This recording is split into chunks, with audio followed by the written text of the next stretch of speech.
अंदमानला मी एक 10-12 वेळा गेलेलो होतो आणि आम्ही सगळीच जी सावरकरांवरती बोलणारी माणसं आहोत असे अनेकदा जायचो. पण नंतर मनामध्ये विचार असा आला की एवढ्या विमानाने आम्ही जातो येतो आणि तिथे सेल्युलर जेलमध्ये एक दिवस आम्ही भाषण देतो आणि परत येतो, पण ते एक दिवस पुरेसा नाहीये. सावरकर हा माणूस एका दिवसात कळू शकत नाही.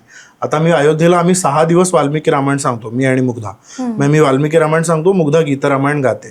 तर ते एका दिवसात मी आत्ता एक तासाभरात 4 उदाहरणं सांगितली वाल्मिकी रामायणातली, तर अगदी त्या आधीपासून अंतापर्यंत सगळं सांगणं शक्य नाहीये. मग मनामध्ये असा विचार आला की मोठ्या संख्येनं लोक ह्या स्थळांना भेटी द्यायला जातात आणि इतका वाह्यातपणा तिथे सुरू असतो सगळा की त्या गजाना आड असे उभे असतात, असे मिठ्या मारतात एकमेकांना आणि तिथे फोटो काढतात. 11 वर्ष एक क्रांतिकारक तिथे राहिला. नानी गोपाल सारखा क्रांतिकारक तिथे होता ज्याच्यावरती अतोनात अत्याचार झाले. सावरकरांची कोठडी आहे आणि त्या कोठडीच्या खाली फाशीघर आहे. मला सांग की आणि त्या फाशीघरात आठवड्यातनं 2 वेळा 3 क्रांतिकारकांना फाशी दिली जायची. मी नेहमी सांगतो की आपल्या बाल्कनीचं दार उघडा आणि आपल्या दारासमोर रोज 3 प्रेतं पडलेली आहेत, काय वाटेल आपल्याला? तर ही भावना ना अशी लोकांनी अगदी वाया घातलेली आहे, त्यांना काही वाटत नाही. तर मग तिथे लोक दिवसभर आमच्यासोबत उत्तम पर्यटन करतात. म्हणजे जे इतर प्रोफेशनल टूर कंपनीज तुम्हाला देतात तेच आम्ही सगळं देतो. आम्ही आमची एक पर्यटन संस्था सुरू केली त्यानंतर की हे सगळं उत्तम दर्जाचं तुम्हाला मिळेल. तुम्हाला हवं आहे ना, तुम्हाला छान हॉटेल हवं आहे, तुम्हाला छान जेवण हवं आहे, सगळं हवं आहे आणि तुम्ही ते नका सॅक्रिफाईस करू. तुमची पेईंग कॅपॅसिटी आहे, सगळं उत्तम आहे, चला ठीक आहे. पण हे सगळं करता करता तुम्ही काय करा, तुम्ही दिवसभर आनंद उपभोगल्यानंतर संध्याकाळचा 1.5 तास आम्हाला द्या.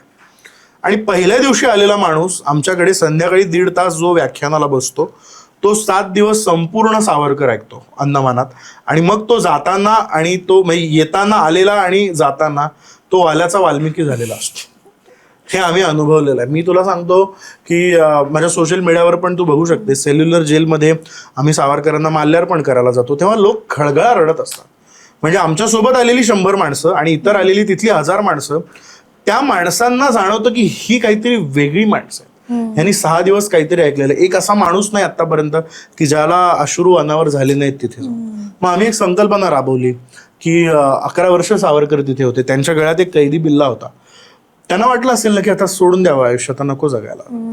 ते कधीतरी रडले असतील, त्यांनी ती कविता लिहिली असेल. त्यांची प्रत्येक भावना ज्या कैदी बिल्ल्यानी अनुभवली त्या बिल्ल्याची आम्ही एक प्रतिकृती तयार केली आणि त्याच वजनाचा त्याच आकाराचा एक बिल्ला आमच्या सोबत आलेल्या प्रत्येक पर्यटकाला आम्ही भेट देतो.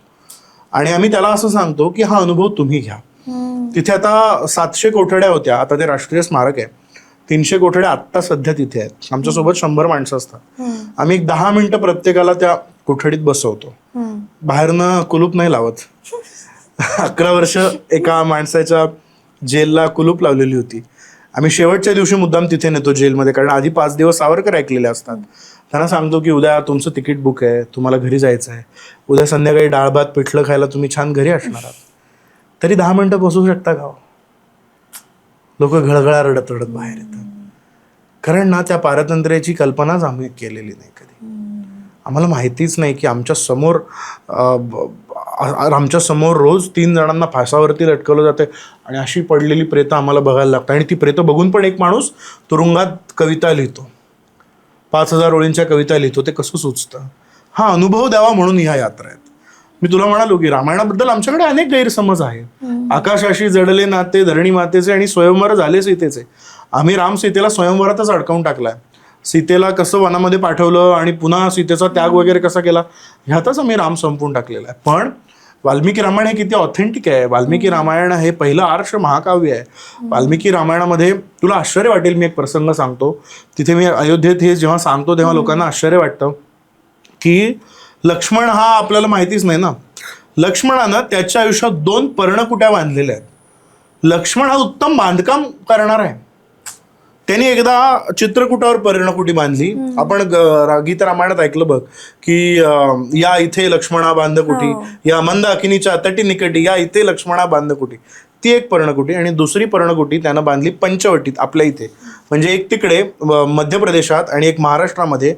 आणि ती पंचवटी बांधल्यानंतर महाराष्ट्रात 7000 वर्षांपूर्वी रामानं वास्तुशांत केली. आता वास्तुशांत ही तुझ्या माझ्या घराची कधीतरी होते. हा संस्कार आजही आपल्या धर्मात आहे. 7000 वर्ष आमच्या संस्कृतीतला हा संस्कार जुना आहे. ही गोष्ट आम्हाला रामायण सांगतो. हे ऐकून जर माणसं रामाच्या दर्शनाला गेली ना तर तो राम जास्त आपला असा वाटतो. म्हणून माझं म्हणणं आहे की हा प्रयोग आहे आमचा आणि हा प्रयोग अशाच पद्धतीने आम्ही करतो की दर्शन आपण एरवी सगळंच घेतो ग, पण या माध्यमातून असं वेगळं ते काही वेळा ना की आपल्या दृष्टीच्या पलीकडं काहीतरी आपण मनामध्ये घेऊन जातो.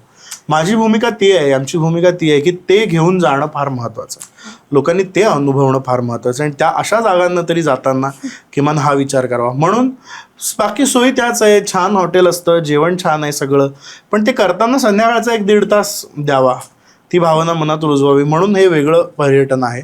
आणि सुदैवाने खूप छान प्रतिसाद आहे, लोकांना ते आवडतंय, लोक गैरवरत आहेत, लोक छान शुभेच्छा देत आहेत.